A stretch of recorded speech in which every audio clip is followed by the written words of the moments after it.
Bom dia, irmãos. Bom dia. Bom dia, que alegria nós estarmos aqui para juntos louvarmos ao Senhor, glorificarmos o seu nome, para vivermos esse momento de comunhão, estudo da palavra, ouvirmos o que Deus traz para os nossos corações e celebrarmos, prepararmos nosso coração para os 20 anos da nossa igreja. A nossa igreja, Pibicol, está completando 20 anos, o que acontecerá no dia 1º de agosto. Nós temos aí uma programação extensa. Extensa não é só para ocupar o tempo da gente, mas extensa porque há um objetivo muito claro de preparar a nossa igreja para o futuro, para que a gente possa ampliar todas as ações que nós temos realizado até aqui. Então quero, junto com vocês, lembrar o tema e a divisa da nossa celebração de 20 anos da igreja. Vamos ao tema? Mobilizando em unidade. A divisa: depois ajuntou Josué todas as tribos de Israel, e eles se apresentaram diante de Deus. Josué 24:1. Então o Josué, ele reuniu o povo, falou ao povo para que o povo mobilizasse o restante do povo para se apresentarem diante de Deus. E é isso que nós fazemos como igreja. Nós ouvimos a voz de Deus e espalhamos a voz de Deus por onde andamos, para que outras pessoas também se apresentem diante do Senhor. A nossa igreja tem uma expectativa altíssima com a nossa programação de comemoração dos 20 anos.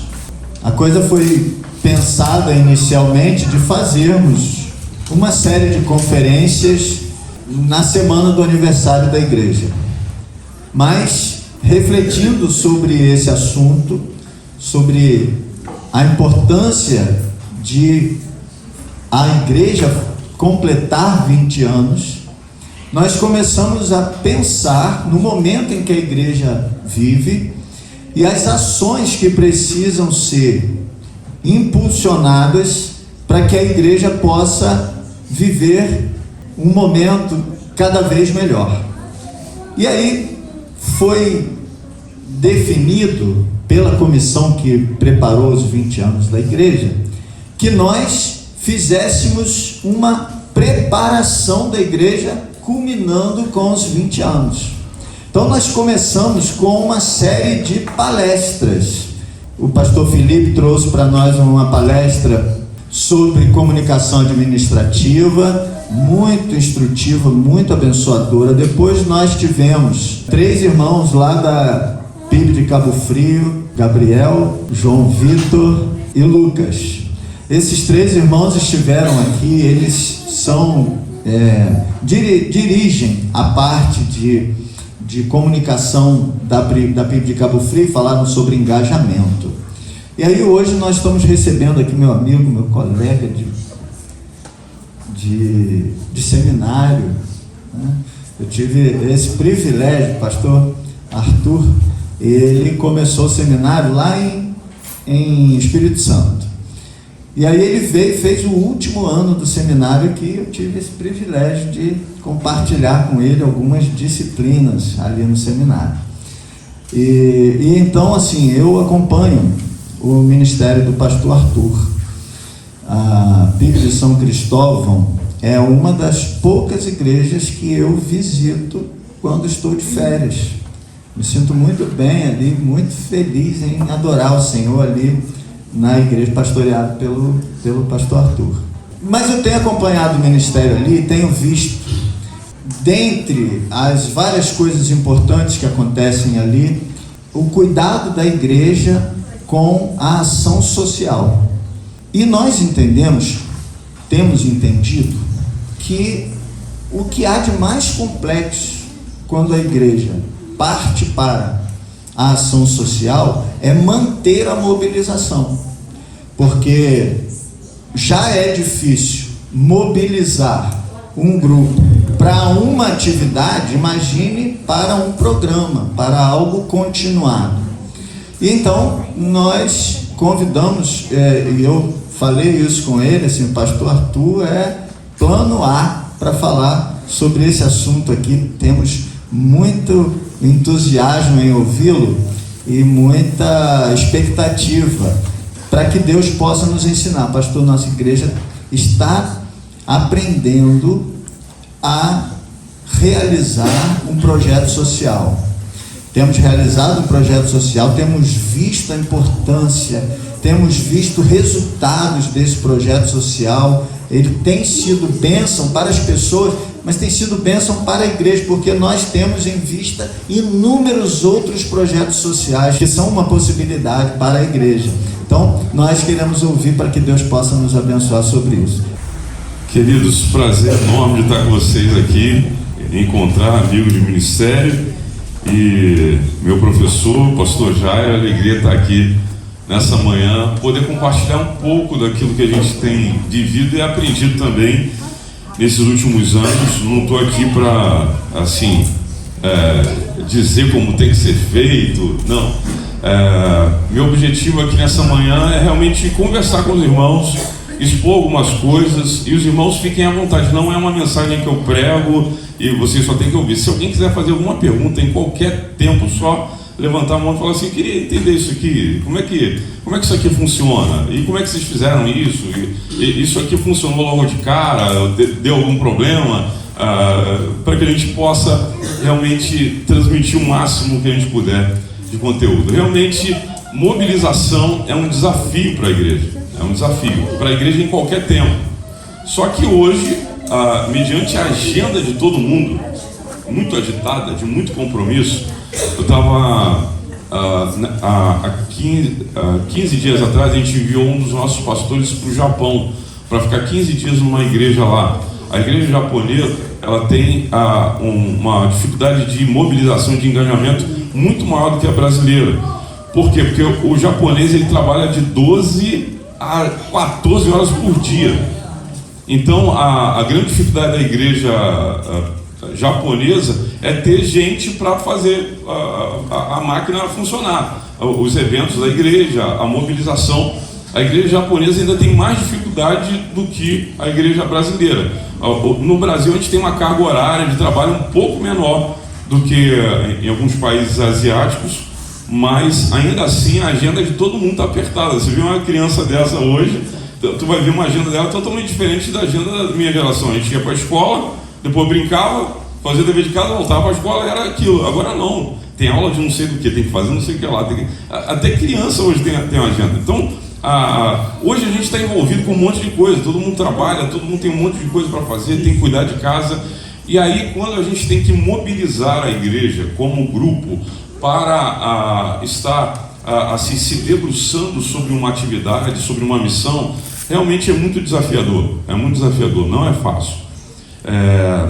Ontem a gente teve o segundo dia do nosso congresso infantil lá na igreja. O congresso infantil teve 80 crianças inscritas e 70 voluntários, foi quase um para cada, né?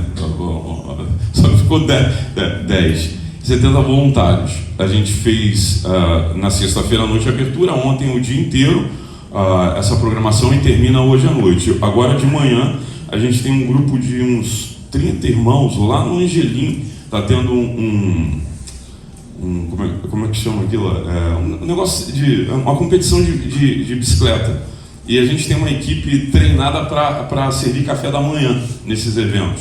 E quando a gente serve o café da manhã, a gente ganha todos os alimentos desses eventos, que são eventos que não tem nada a ver com igreja, com nada, mas a gente vai lá, serve o café da manhã, a gente presta o nosso serviço, a gente ganha todos os quilos de alimento desses eventos que são tomados pelo Ministério Diaconal da igreja. E aí então a gente soma esses alimentos ao que o Ministério Diaconal da igreja recebe, e então faz a distribuição e o atendimento às famílias. Agora, para vocês terem ideia, esses voluntários, esses 70 voluntários que participaram ontem e hoje, eles pagaram para trabalhar, R$30 cada um. R$30 cada um pagou para trabalhar. Para quê? Para custear tudo. As crianças também pagaram, a inscrição das crianças é R$50. Óbvio, gente, estou falando assim, cada realidade é uma realidade. Mas todas as crianças lá têm como pagar R$50? Não, nem todas as crianças têm como pagar. Aí quando não dá, faz cantina, bazar, faz um monte de coisa para poder custear aquelas crianças todas. Para a gente poder ter brinquedo inflável, poder ter alimentação da melhor qualidade que a gente puder dar dentro do possível. Está tudo muito caro hoje, mas para poder fazer um evento de excelência, muitas vezes é muito custoso isso. E depois que se cria uma conscientização de desejo, de vontade de participar, até mesmo para custear o voluntariado, das pessoas custeiam. Quanto que é para eu trabalhar? R$30 para você trabalhar. Para quê? Para custear seu café da manhã, seu almoço, para que não seja oneroso para a igreja essas programações. Mas a primeira coisa que eu quero dizer, e assim, quero convidar você a abrir a sua Bíblia, em Juízes, capítulo 5, verso 14. Primeira coisa que eu quero dizer para vocês é o seguinte: nós podemos ser uma igreja realmente saudável. Eu acho que deve ser a meta de qualquer igreja, ser uma igreja saudável. Mas ser uma igreja perfeita, isso é uma utopia, isso não é possível. Isso não é possível. Então assim, não existe igreja perfeita. Eu estava agora no feriado de Corpus Christi, na igreja que hoje se chama Igreja da Cidade, mas é a Igreja Batista da Cidade, que é a primeira igreja batista de São José dos Campos. Hoje, se eu não me engano, é a maior igreja local do Brasil. Ela tem 26 mil membros e o complexo da igreja é maior do que o Shopping Parque Lagos, aqui, para vocês terem ideia. O complexo da igreja é gigantesco. A igreja tem 26 mil membros e a igreja tem aproximadamente 6 mil voluntários envolvidos. Aí você pensa assim, nossa, que igreja gigantona, tá? Mas eles têm 26 mil membros e tem 6 mil voluntários.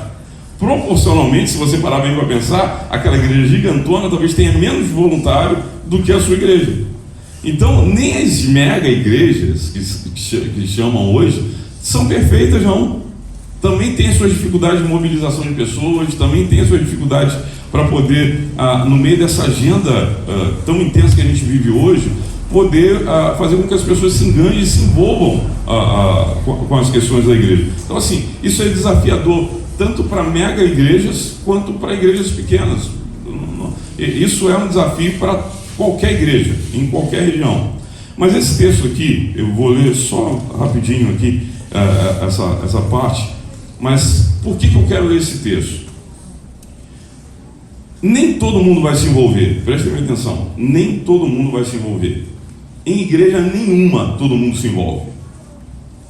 Só que a gente tem que entender o seguinte: a gente não precisa ter vergonha, porque às vezes a gente parece que está pedindo para as pessoas ofertar o tempo delas com pena. Nossa, a gente vai atrapalhar a vida das pessoas se a gente fizer isso. Como é que vai ser? Vamos marcar isso no sábado, mas sábado todo mundo tem casamento, mas sexta tudo tem isso, mas a gente vai fazer aquilo, a gente vai separar uma verba da igreja para tal coisa, isso vai onerar a igreja, e a gente começa a problematizar algumas coisas que não deveriam ser vistas dessa forma. Esse texto aqui que eu vou ler é só um pedacinho do Cântico de Débora. Por quê? Débora, ela convoca o exército, na verdade as 12 tribos, para se enganjarem numa guerra. E eu quero me deter apenas a esses versículos aqui, que não é o meu objetivo aqui pregar, mas a gente poder fomentar e falar sobre isso. Mas interessante que ela convoca as 12 tribos, mas 4 não se envolvem, 4 não colocam os pés naquela guerra. E Débora, ela chega a ser irônica no seu cântico, ao dizer assim: de Efraim, cujas raízes estão na antiga região de Amaleque, desceram guerreiros depois de você, ó Débora. Seguiu Benjamim e os seus povos de Maqui, e desceram comandantes de Zebulon, que levaram a vara de comando. Também os príncipes de Sacar foram com Débora, e seguiu a Baraque, cujas pegadas foi enviada para o vale. Entre as facções de Rúben houve grande discussão. A tribo de Rúben, em vez dela entrar, ela escolhe discutir o assunto. E como bons batistas, a gente gosta desse negócio de discutir o assunto. E acreditem, tem tempo para tudo. A própria Salomão disse que tem tempo para tudo, tem tempo também para discutir o assunto. Só que tem tempo de executar o assunto que a gente discutiu.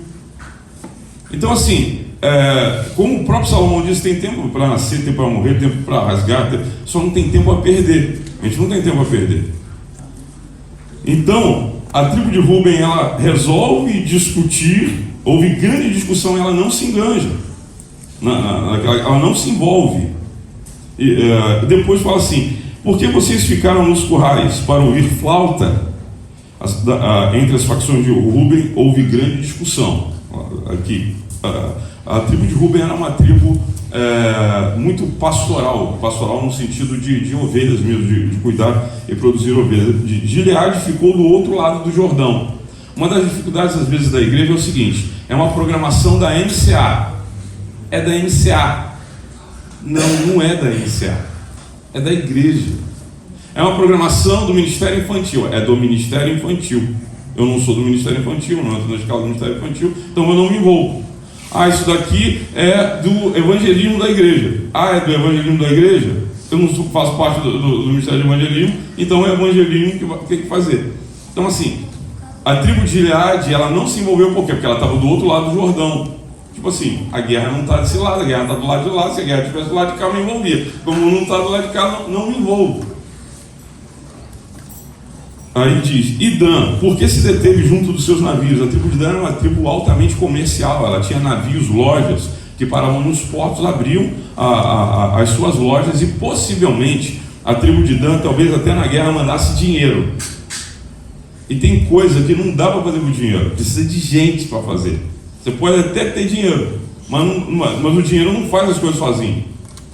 Então a tribo de Dan, talvez ela falasse assim: não, pode contar, é uma oferta, pode contar com a oferta. Por incrível que pareça, com toda a crise financeira que a gente está vivendo hoje, na verdade a gente já vive no Brasil há muitos anos, a gente encontra mais facilidade de ter pessoas para ofertar e entregar ofertas do que pessoas para entregar tempo para poder fazer e executar as coisas.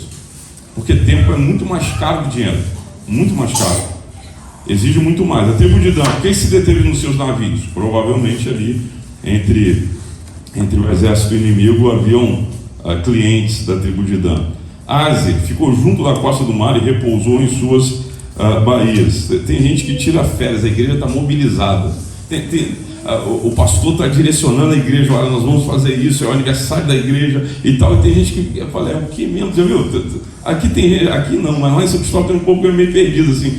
É capaz de chegar hoje de noite lá na igreja assim: e é o quê? É congresso infantil? De que? Nossa, a gente está falando isso há meses. Sempre vai ter, gente, sempre vai ter. Então, assim, a primeira coisa que a gente precisa entender é que a gente não pode criar a ilusão de que todo mundo vai se enganjar, todo mundo vai se envolver. Não vai. Nem todo mundo vai se envolver. Nem com todo chamado, sempre vai ter aquelas tribos que não vão se envolver. Porém, a gente deve sempre fomentar o envolvimento, sem desistir, entendendo de que a gente não está trazendo nenhum ônus para a pessoa. A gente está dando para as pessoas a oportunidade de participar do que Deus já está fazendo e que Ele vai fazer com a gente ou sem a gente. Que Deus não depende de mim, nem depende de você para fazer o que Ele vai fazer. Ele vai fazer, só que Ele dá a chance da gente participar do que Ele está fazendo.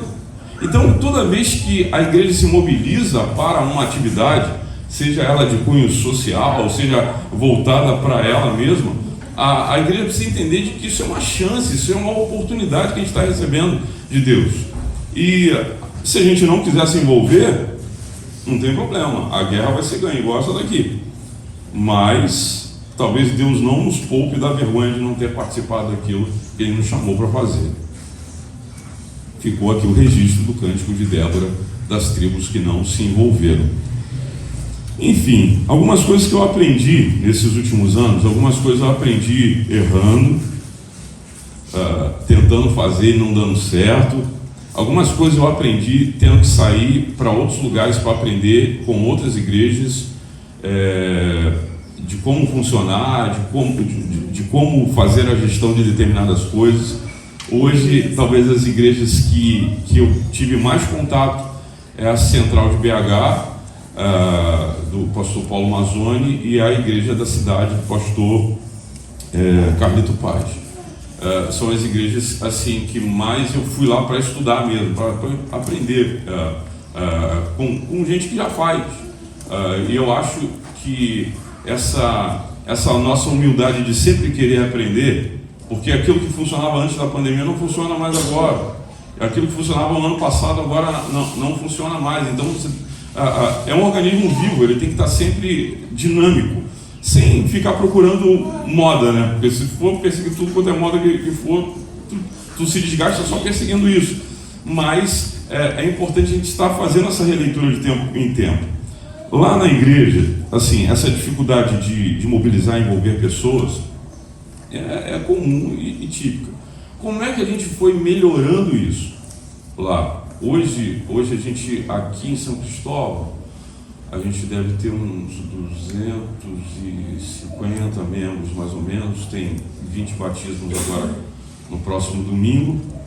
E a gente tem uma outra congregação na Ogiva, que deve ter lá mais 80 pessoas, aproximadamente lá.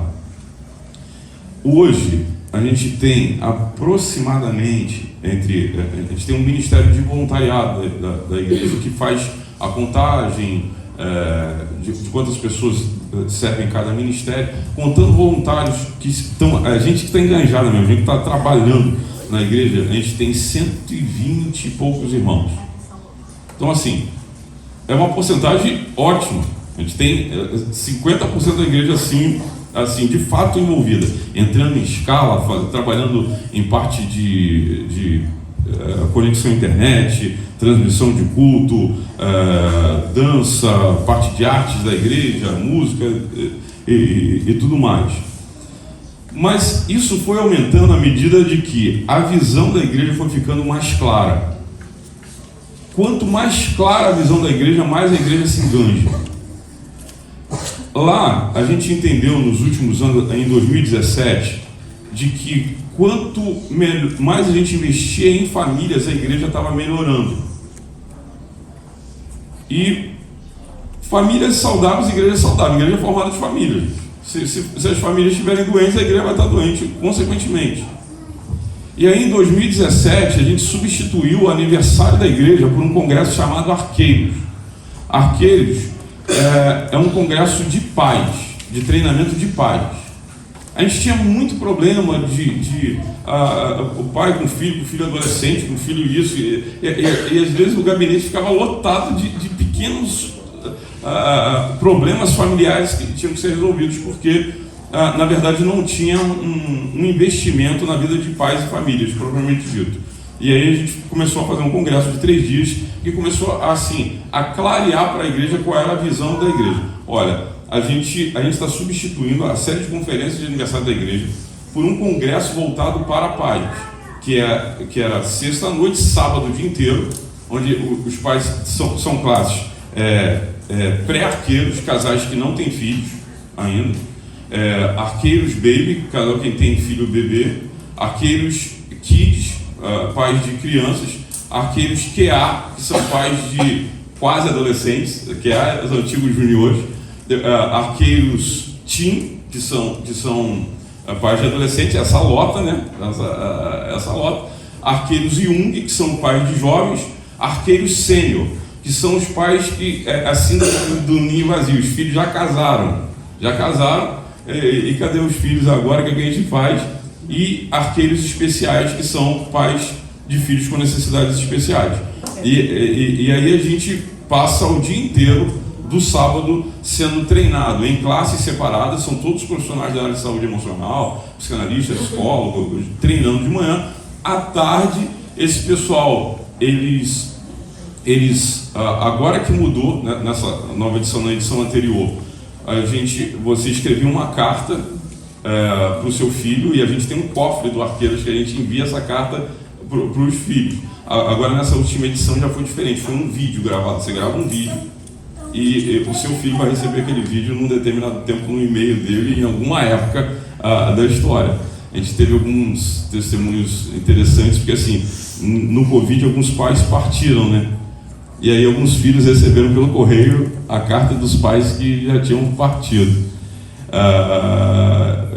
com mensagens dos seus pais naquele evento. Os pais vão para uma stand de arco e flecha para eles entenderem de que você pode dar o melhor para o seu filho, mas se você não investir em você, o destino do seu filho fica prejudicado. Afinal de contas, você pode estar lá, a gente atira com um arco amador, com um arco mediano e com um arco profissional campeão brasileiro de 2016. E assim, o melhor arco, a melhor flecha não dá resultado. O que dá resultado é o investimento no arqueiro, ou seja, no pai e na mãe. Depois que a gente começou a fazer isso, as famílias começaram a dar uma respirada, começou a dar uma melhorada. O congresso que está acontecendo esse final de semana se chama Flechas, que é o congresso dos filhos, que é até 11 anos de idade. Então, está tudo interligado a uma visão muito clara dita para a igreja. Então, uma coisa que a gente não pode ter medo assim, de ser repetitivo. Não tenha medo de usar axiomas, de repetir. A igreja nenhuma pega uma ideia de cara, nem o público. Então, assim, às vezes a gente tem medo de insistir em uma determinada coisa. Mas às vezes a gente só aprende determinadas coisas por repetição. Então, qual é a visão dessa igreja? O que a gente quer alcançar? Não, a gente quer fazer um trabalho social para alcançar o bairro. A gente vai começar o quê? Por famílias, por ministério infantil. Em que direção a gente vai? Quanto mais claro fica, mais fácil fica para a igreja se mobilizar. Quanto mais nebuloso fica a informação, mais difícil fica para a gente se enganjar, porque a gente não sabe exatamente para onde ir. Então, por que eu consegui, por exemplo, ter tantos voluntários num congresso infantil, pagando para ir para o congresso infantil no final de semana? Porque em 2017 a gente começou a fomentar isso. Isso demora, não é no estalar de dedo, não é de uma hora para outra. Então, essa participação efetiva da igreja, ela passa pela clareza da visão da igreja. E repito, cada igreja local ela tem a sua particularidade, ela está no seu bairro, ela tem a sua geografia, a sua economia, e tudo isso vai interferir naquilo que ela entende como missão para o seu bairro. Vou fazer uma pergunta simples: se esse aqui for o último culto dessa igreja, e essa igreja fechar hoje, os vizinhos vão sentir falta da igreja? Os vizinhos vão vir procurar e saber: gente, por que parou a igreja? A igreja parou por quê? Essa é uma pergunta que eu me faço todas as semanas.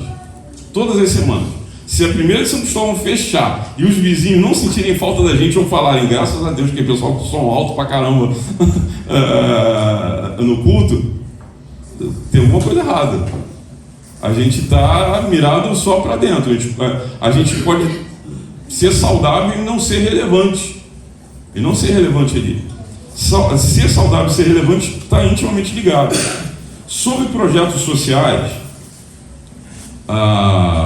em 2015, mais ou menos, a gente reformulou o Ministério Diaconal da igreja todo. Lembrando, gente, de que o Ministério Diaconal, originalmente foi criado para a ação social da igreja. Ele foi criado para a ação social da igreja. Jerusalém tinha 200 mil habitantes, recebe a festa de Pentecostes, vai para 1 milhão de habitantes. Só que aí acontece então a descida do Espírito Santo, e aí ninguém vai embora. E aí, imagina a sua região dos lagos, no verão, se esse povo não vai embora. A gente não tem estrutura. Imagina só, vem 1 milhão de pessoas para a região dos lagos e não vai embora, a gente não tem estrutura. E aí o que aconteceu? Começou a faltar as coisas em Jerusalém. Foi então quando a igreja instituiu os diáconos, para poder fazer a devida distribuição obrigado, a devida distribuição daqueles alimentos. Então, em 2014 para 2015, a gente começou a reformular o Ministério Diaconal, que hoje se chama Provisão, que faz a gestão de toda a parte de ação social da igreja. E naquele mesmo período nós definimos que 10% de toda a entrada da igreja seria destinado para a provisão para fazer a gestão da ação social. Foi fácil tomar essa decisão? Não foi. Igreja ela anda assim, com as pontas na espinha. Na espinha. Assim, não, pastor, não vai dar certo. 10% vai onerar, vai faltar em alguma coisa. 10% da entrada da igreja vai para o diaconato, vai. Não interessa, se entrar 10 mil, se entrar 30 mil, se entrar 50 mil, não importa quanto entrar, 10% vai para o Ministério Diaconal para poder fazer a gestão da ação social da igreja, que tem uma lista de prioridades: membro da igreja, frequentadores de pequenos grupos ou células, a gente vai falar sobre isso também, conhecidos da igreja, familiar da igreja. Tem uma lista de prioridades, porque assim, a igreja vai entregar 40 cestas básicas, por exemplo. Se tiver 40 membros da igreja precisando de cesta básica, quem está no fim da linha não vai receber. Agora, quanto menos os membros da igreja precisar, mais gente a gente vai alcançando fora da igreja com esses atendimentos. Digo que cesta básica, mas pode ser, às vezes, remédio, algum outro tipo de ajuda que precisa ser feita.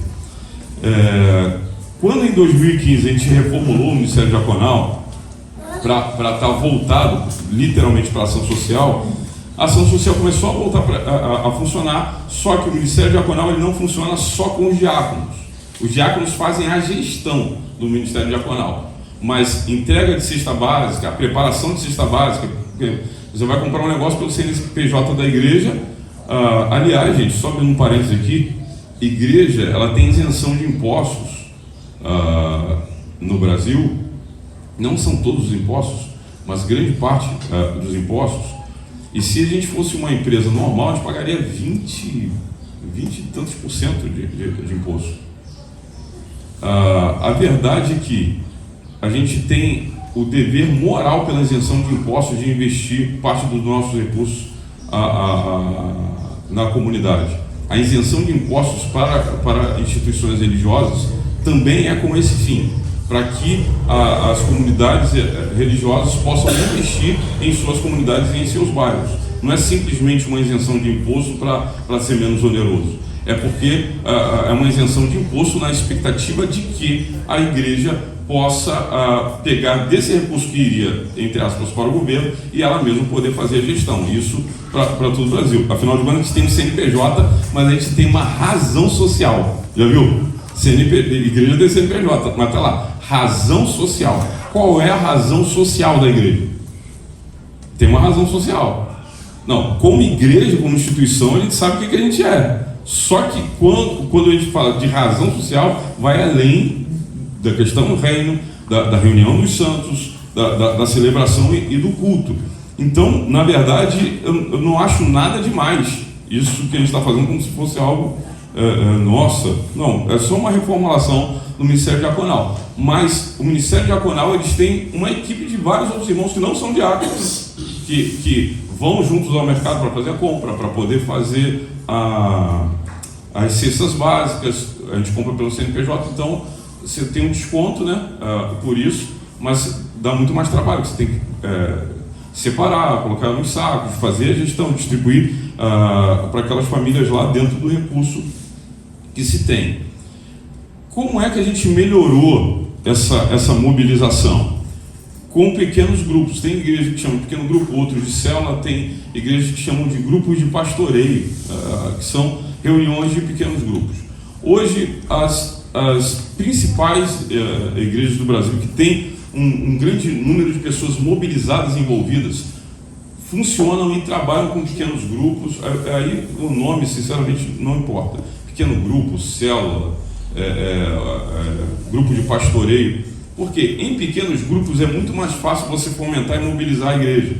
Porque imagine só, que você venha no domingo, aqui, aí o pastor, olha, semana que vem nós vamos fazer tal coisa, tal isso.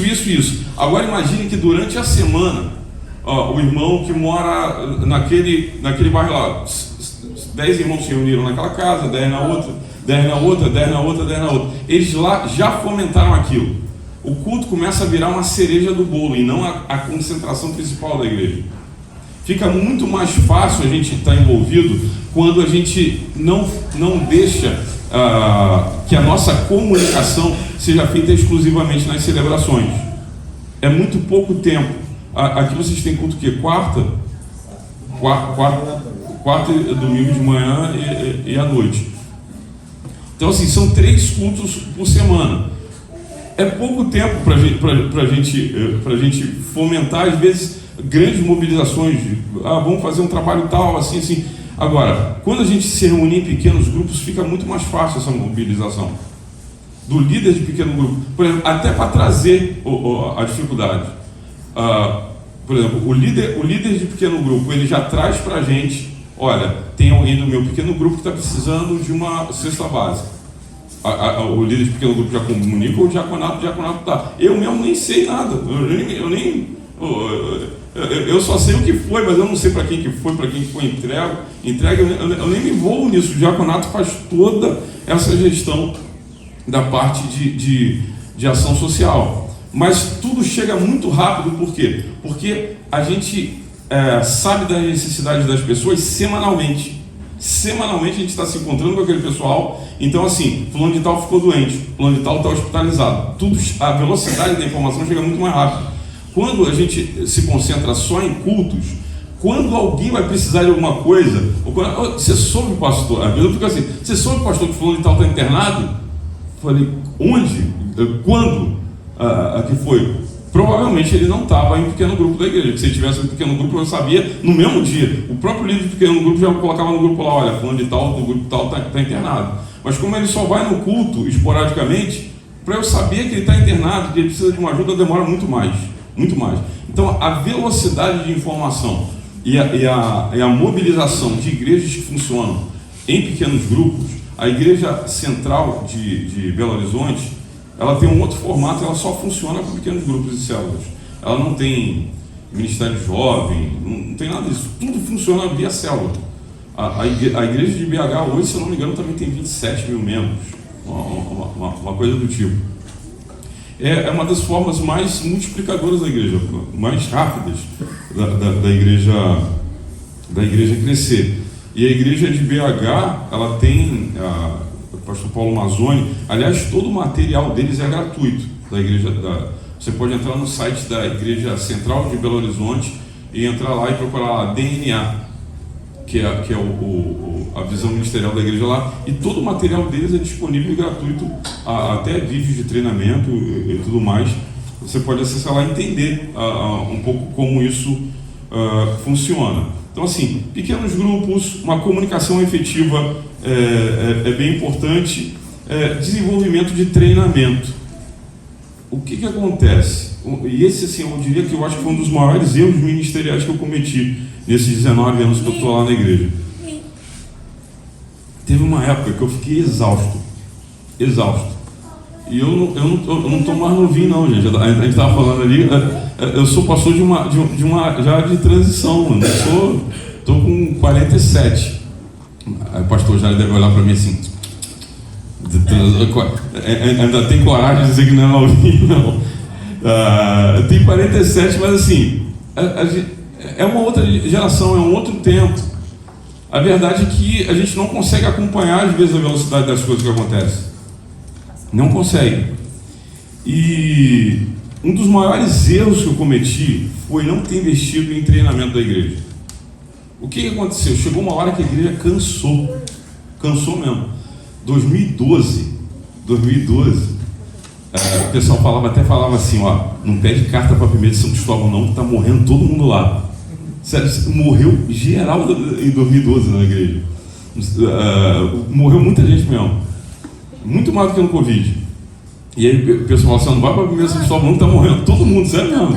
Teve um dia que eu fiz 3 cultos fúnebres no mesmo dia. Naquele dia eu falei assim: Deus, me ajuda, vai nascer criança nessa igreja, eu quero apresentar bebê, eu não quero mais ficar fazendo tanto culto fúnebre assim não.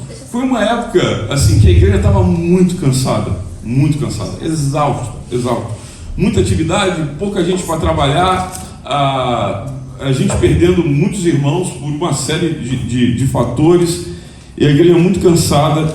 E ali, assim, eu vi um erro que eu cometi grave nos primeiros anos de ministério ali, que foi não ter investido em treinamento da igreja.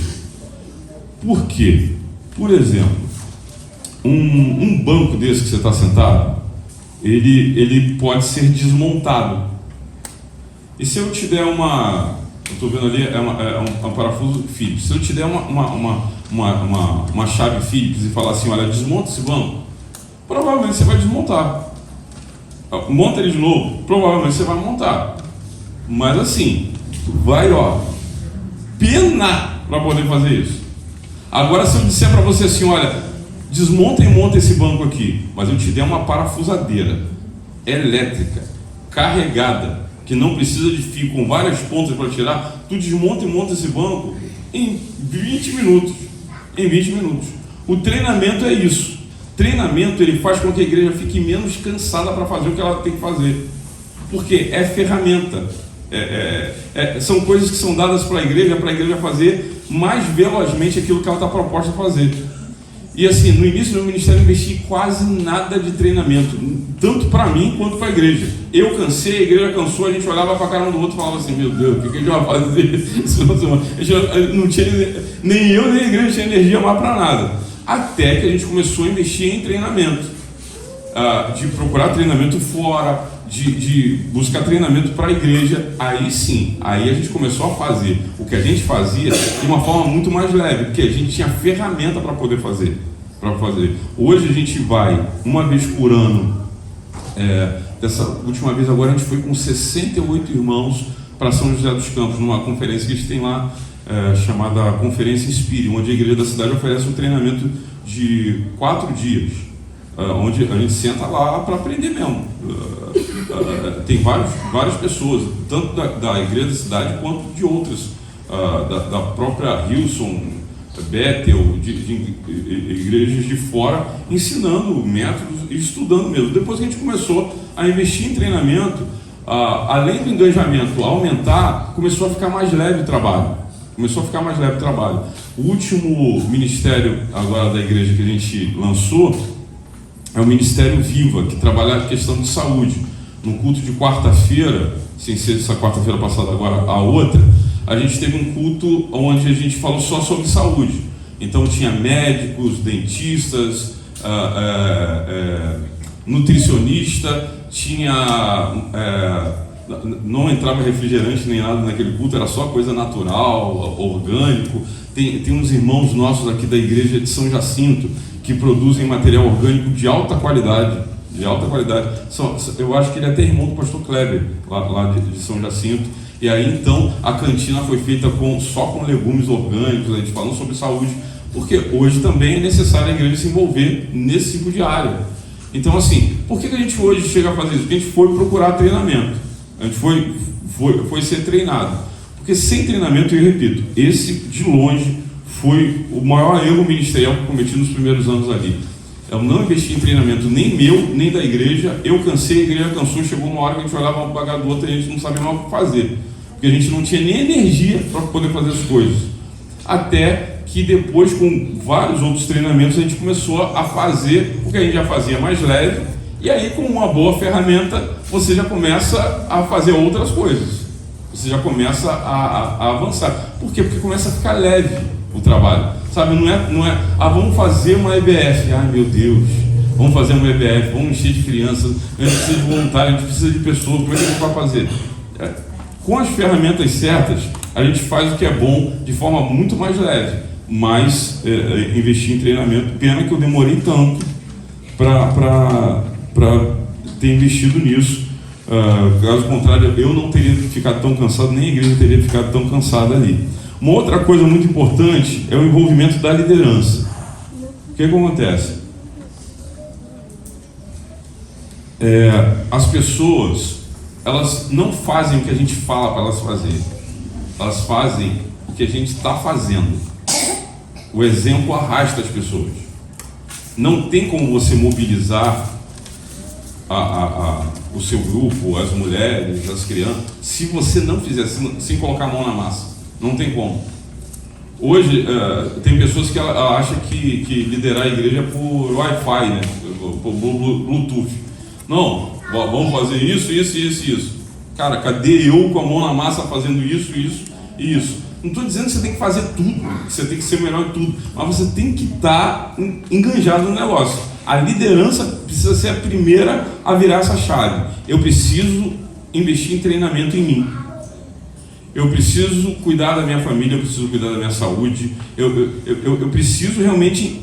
É o investimento que você faz em você.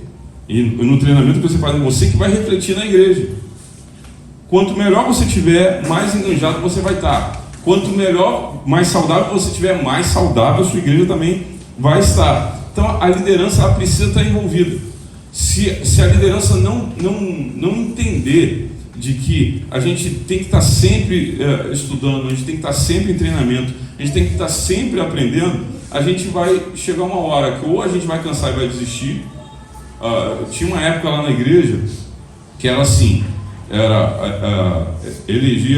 tinha eleição da diretoria final do ano, começava o ano, aí depois começava a temporada da resistência. Aí chegava assim, março, abril, aí começava isso. Pastor, eu quero entregar meu carro. Quando chegava em setembro, a igreja exausta, um monte de gente tinha entregue cargo, e a gente naquela luta para substituir.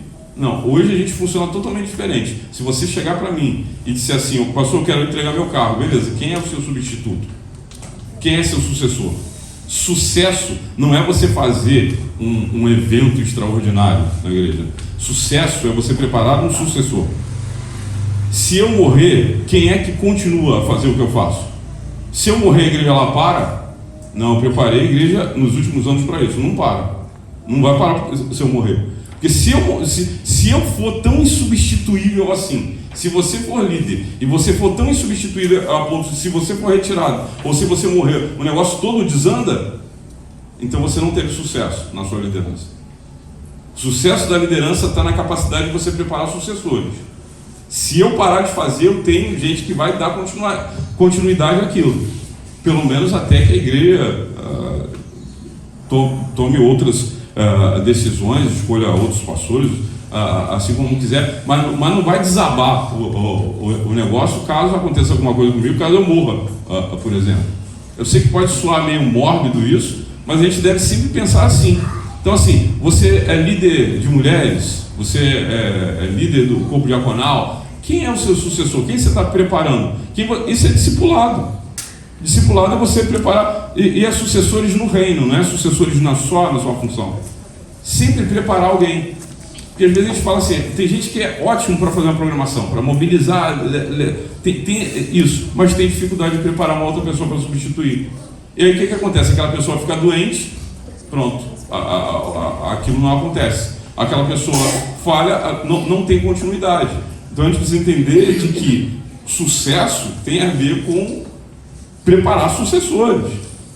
Uma outra coisa também, a penúltima que eu quero falar aqui, é se preparar para adaptar e ouvir as pessoas. Por quê? A gente tem uma tendência a idolatrar métodos.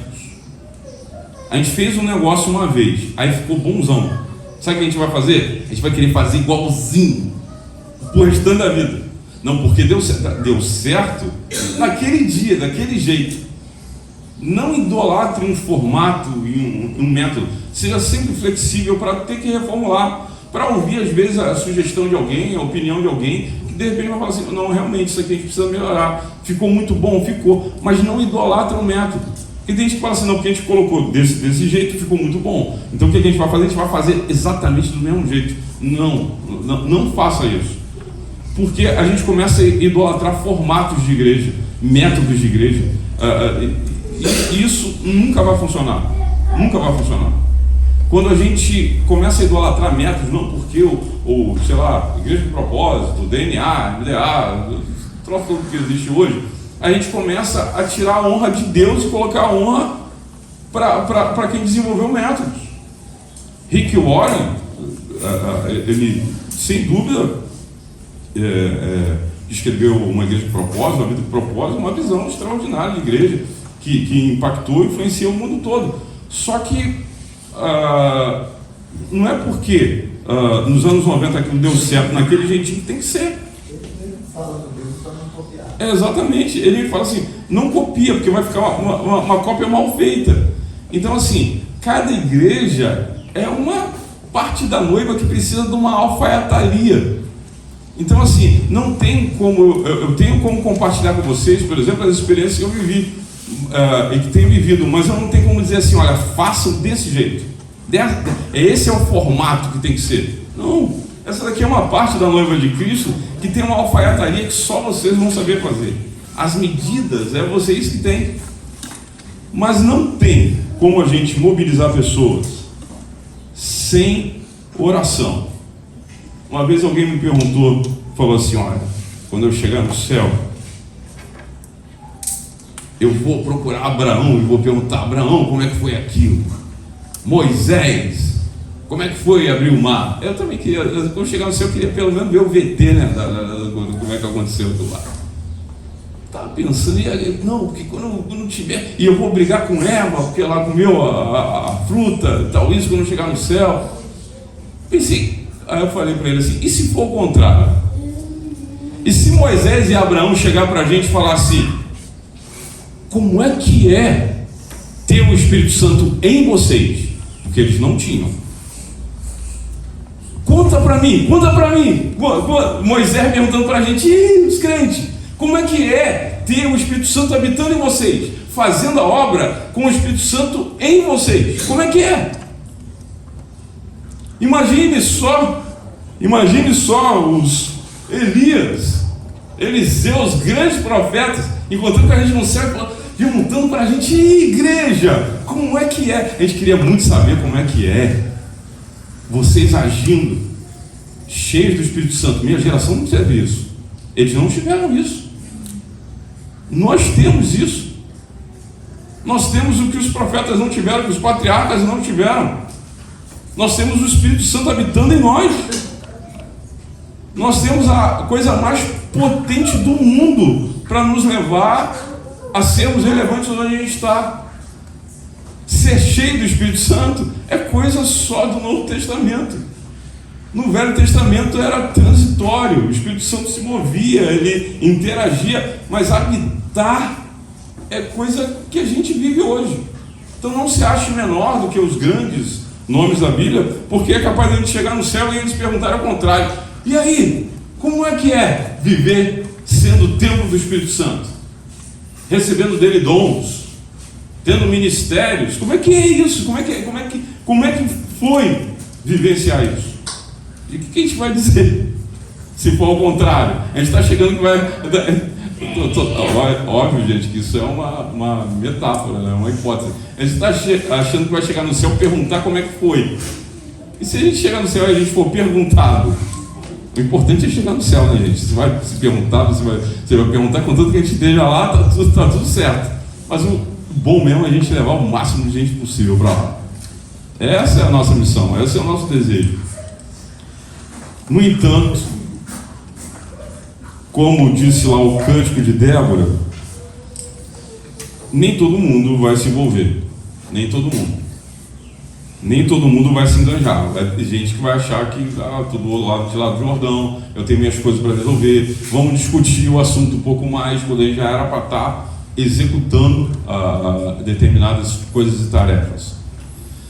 A verdade é que é um tempo muito desafiador como igreja, muito desafiador, onde a agenda de todo mundo está hiperlotada, mas a gente não pode ter vergonha de convocar as pessoas, de pedir a elas que se enganjem, que se envolvam. As questões sociais hoje é uma necessidade da igreja se envolver. Não é um dever, como é que eu posso dizer? Não é um dever nosso como instituição, como igreja, ter que dar cesta básica. Não, mas a gente pode fazer isso. Só que a gente nunca vai ser o melhor nisso. A gente nunca vai ser o melhor em ação social. Não é o carro-chefe da igreja. A gente pode fazer isso. Mas sempre vai ter uma ONG melhor. A gente vai ter um centro espírita melhor do que a gente nesse negócio. Agora, quando o assunto é a pregação e o estabelecer do reino de Deus, ninguém é melhor do que a gente. Ninguém.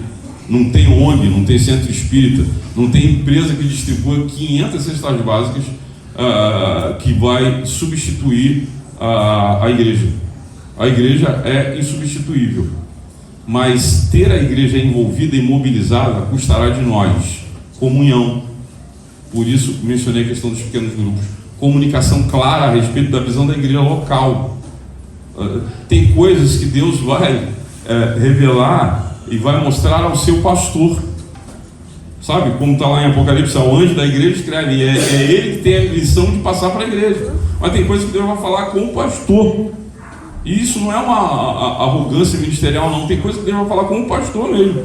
Mas eu não estou entendendo. Ouça seu pastor. Ouve o que ele tem para dizer. Tem coisas que Deus vai mostrar para ele primeiro.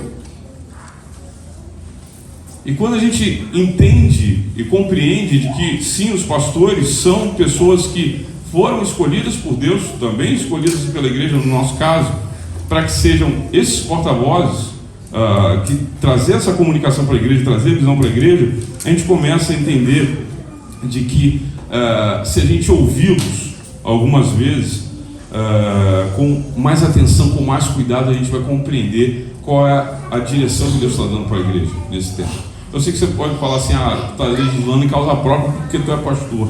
Não, eu aprendi isso também sendo pastoreado. Pastor Hudson é o meu pai na fé. Ele me batizou, ele fez meu casamento, ele me reenviou para o seminário e tudo mais. E uma coisa que eu aprendi é a ouvi-lo. Muitas coisas que eu vi ministerialmente hoje são resultados de coisas que eu ouvi dele há 20 e tantos anos atrás. Há coisas que Deus mostra e direciona ao pastor, e cabe a gente ter essa sensibilidade de ouvi-los com atenção e com cuidado. Gente, espero não ter complicado muito o assunto, incentivado vocês. Alguém tem alguma pergunta para fazer? Quiser fazer, pode fazer sobre qualquer coisa. Se os diáconos tentaram pular em cima de mim quando eu reformulei o ministério diaconal, esse tipo de coisa, não. Diáconos são meus amigos, todos eles. Teve gente que entendeu, teve gente que não entendeu, teve gente que saiu da igreja nesse período? Teve gente que saiu da igreja. É como um ônibus. Quando fala assim, a visão da igreja, a gente vai nessa direção, vai. Nessa direção eu não quero ir. Aí quem é das antigas sabe como é que é. Você puxa a cordinha e desce do ônibus. Então a gente perde pessoas também. Perde pessoas quando a gente entende que a gente precisa agradar a Deus, e agradar todas as pessoas é impossível mesmo, não tem a menor possibilidade disso acontecer. Então a gente, em alguns momentos, a gente vai ter que fazer essa opção. Ou a gente obedece o que Deus está direcionando para a gente agora, ou a gente agrada as pessoas. Então assim, nem sempre a gente vai conseguir agradar todo mundo. A gente perde gente no meio de um processo de reformulação de igreja, de engajamento de igreja, perde. Mas o importante é que Deus seja honrado. Quando a gente faz as coisas com excelência, a gente honra a Deus e a gente inspira pessoas. Quanto melhor é o que a gente faz, mais gente a gente vai ter enganjada querendo fazer. Quanto mais, com mais qualidade a gente puder fazer o que a gente está proposto a fazer, mais gente vai ter para fazer as coisas com a gente. A excelência, ela atrai pessoas. Fala, eu quero participar disso, eu quero tocar aquele ministério de louvor, eu quero fazer aquilo ali, eu quero entregar ciências básicas com os diáconos, pela excelência que é feito. Então a gente honra a Deus e a gente inspira pessoas quando a gente está enganjado e mobilizado. Trago o abraço da igreja, da primeira igreja de São Cristóvão. Estou ali há 19 anos, como eu falei, cometi muitos erros. O principal deles, não ter investido em treinamento no começo. Hoje a gente investe pesado em treinamento, e hoje a gente consegue uma mobilização mais leve. Pra vocês terem ideia, o pessoal está lá no Angelim, servindo café da manhã. Sexta-feira, o dia inteiro, e o pessoal está ornamentando, ou uma outra equipe está ornamentando a igreja agora para o culto de encerramento do Flechas hoje à noite.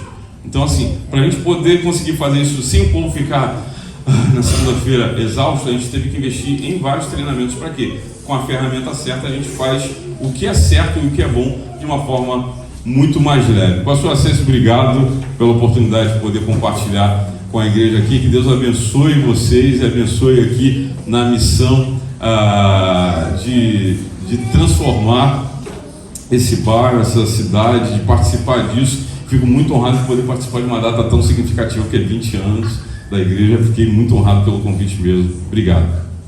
Honra toda nossa. Muito bom. E assim, não tenho o costume de falar em cima de outra fala, até porque o pastor não deixou muita ponta solta. Embora eu tenha ficado até um pouco triste quando você falou assim, já caminhando para o final, e eu estava ali empolgado, anotei um monte. E nós vamos voltar a esses assuntos, porque no dia 11, pela manhã, nós vamos, que daqui a 2 semanas, nós vamos nos reunir aqui para poder respaldar esses assuntos, retornar a eles, porque assim como o pastor falou muito bem, não é para a gente ouvir e copiar, é para a gente ouvir, refletir conforme a nossa realidade, construir a nossa ideia de trabalho como igreja. Isso tem sido muito abençoador, uma alegria muito grande. Que a graça do nosso Senhor e Salvador Jesus Cristo, o amor de Deus nosso Pai, as consolações e a comunhão do Espírito Santo estejam sobre todos os presentes, sobre todo o povo de Deus, desde agora e eternamente. Amém.